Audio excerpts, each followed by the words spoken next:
I was just thinking as I was walking along here, this town doesn't seem very American. It doesn't seem like it's in America. For me, walking here, I feel like I'm in Europe, like, I don't know, maybe somewhere in Italy or something like that.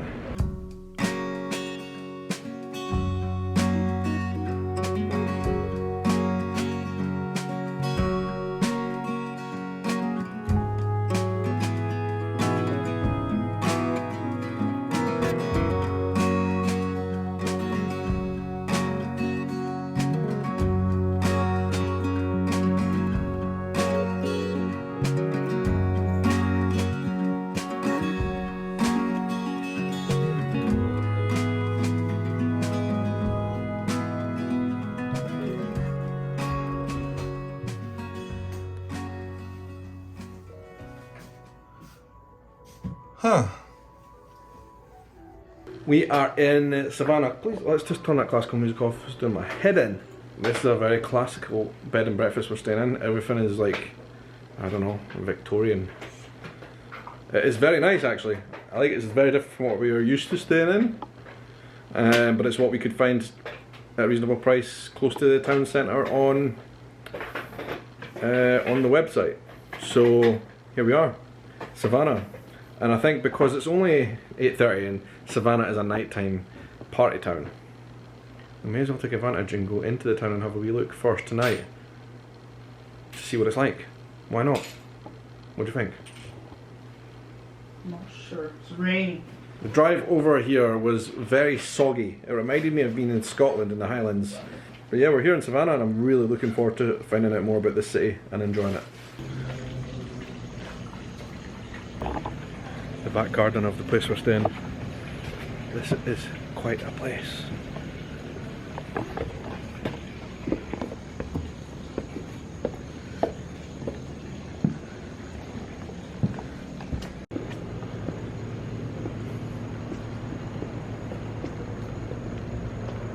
Into the streets of Savannah. Ah, I heard now. Heard what? The noise of the... I don't know if it's a train or a boat. I think it's a train. Hear that noise there? And did you see that flashing up there? Oh, wow. There is... Okay. Maybe the most intense lightning show I think I've ever seen kicking off all around us right now. And yet, if I look straight up, all I can see is stars. So it must be quite far out. Anyway, welcome to Savannah in Georgia. We arrived about 2 hours ago. We've got ourselves sorted out and now we are heading off to the city centre, which I think is about a 20-minute walk, apparently. Hopefully that's a safe thing to do. I think it will be. It seems like a safe city. Oh my Jesus. I think I saw a bat that just went over my head there. First thoughts from Savannah. Oh my God. It's crazy, isn't it? So we're in Savannah and it's a heck of a lot cooler tonight than it has been in our nights in Charleston, and that is only because of the sheer amount of rain that we experienced on the drive from Charleston to here. It was like 4 hours of torrential rain. And there's like lightning kicking off all around us.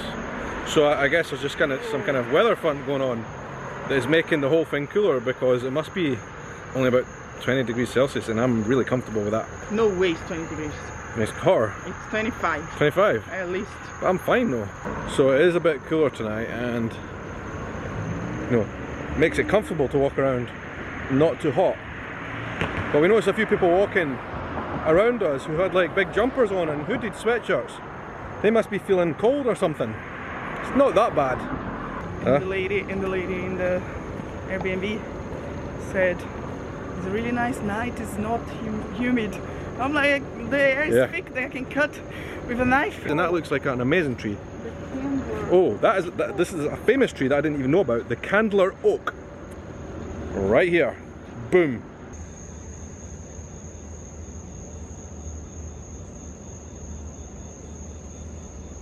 So this Candler Oak here, right behind us, there you can see all around.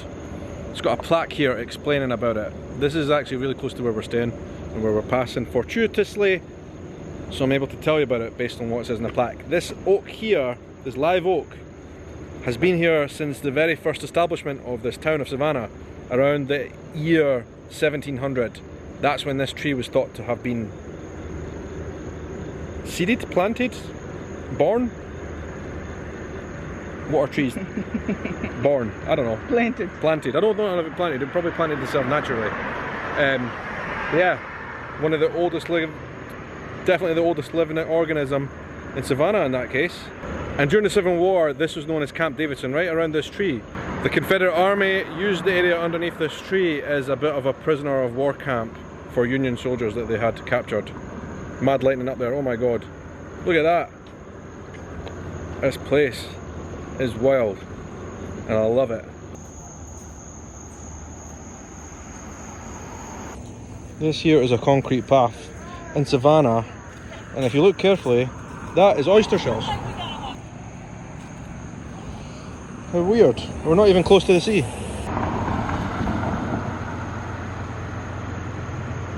This place would be really cool in Halloween. It's got that vibe about it, you know, with the hanging moss, the Spanish moss, like all around the street lights and stuff. If that could be decorated at Halloween, that would be epic. One major difference I'm noticing between here and Charleston is that, you know, you've got all these historic buildings here as well, and these amazing historic streets. Then you've also got these kind of tall apartment blocks right in the city centre, which Charleston doesn't really have in the old historic district. This one's kind of reminds me of the buildings in London, to be honest, exactly like London's buildings. Always nice seeing the Scotland flag up there. See that? Brilliant. That's because there's an Irish pub in there. But don't be expecting me to go into any Scottish or Irish bars while I'm here in Savannah. Not happening. I know a lot of people send me comments saying you need to go to the Scottish bar, you need to go to the Irish bar.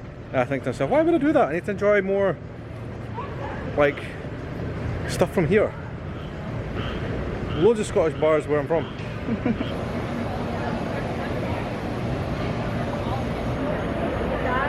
Cobbles on these streets are absolutely wicked. After a few drinks, you would definitely go flying here. Oh, there's some kind of underground thing. I bet you ghost tours do a thing in here. And apparently Savannah, Georgia is one of the most haunted cities in all of the United States of America, which has something in common with my hometown of Edinburgh in Scotland, which is one of the most haunted cities anywhere in Europe. Here has vaults, but they're open right into the street, and that's how the vaults in Edinburgh would have been one time before they all got blockaded off. And they look very similar to this. Our vaults are haunted, and I would bet that these are probably too. So we're going to try and do a ghost tour while we're here and find out more about that. Yeah, the McCluskey vaults. An Irishman made these. And it's kind of cool, like these vaults here are just open.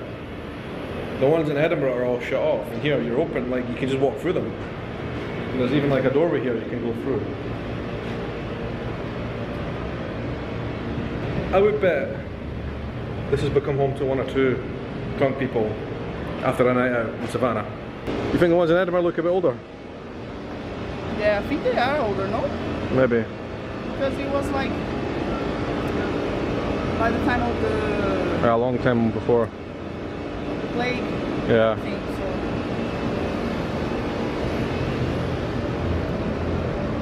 so. So yeah, we are on River Street. This is like the main tourist thoroughfare on Georgia, where many of the bars are. River Street because the river is right there, and there's a big huge boat there called the Georgia Queen. This is where I wanted to come just to check out on our first night in Savannah.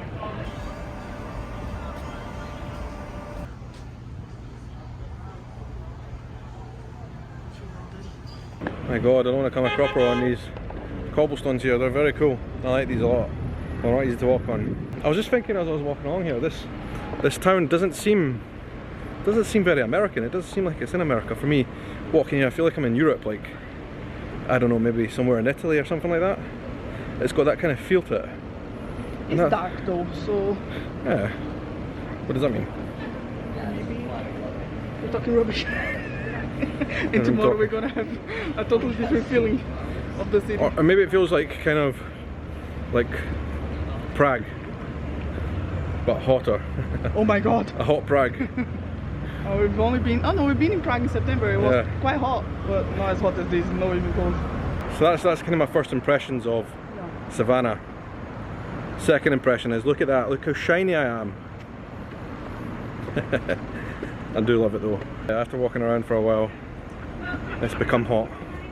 But we're going to an ice cream place that one of my viewers has recommended, called Leopold's, and apparently it's a good one. We've been walking now for 2.9 kilometers, so not that far even. And the lightning has stopped.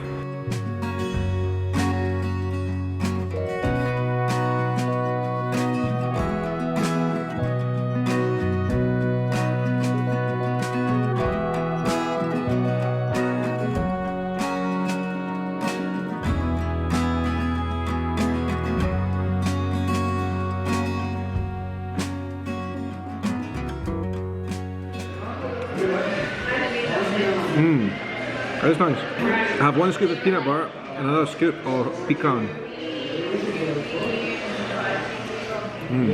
Yeah, we also ate them outside, so you can have Pecan is nice.